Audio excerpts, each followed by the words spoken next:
টান। So friend, আমি তোমাদের সাথে একটা দারুণ জিনিস শেয়ার করছি।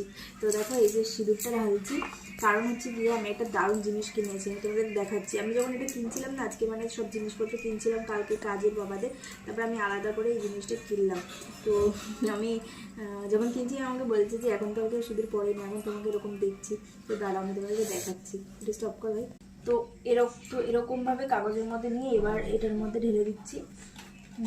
তো দেখো আমি কি জিনিসটা কিনেছি, তোমাদের কিরকম লাগবে আমি জানি না। এই দেখো কি সুন্দর একটা সিঁদুর, অনেকটা মোটা একটা লক্ষ্মীর পাশে থাকে এই ঘরটা। তো আমার দারুণ লাগে, খুব শখের জিনিস এগুলো আমার দারুণ লাগে, জানি না কার কেমন লাগে, আমার ভালো লাগে। তোমাদের কেমন আছে কমেন্ট করে জানাবে, কিন্তু অবশ্যই জানাবে কমেন্ট করে। দেখো কি সুন্দর, সবার দেখাবে কতটা সুন্দর দেখেছো।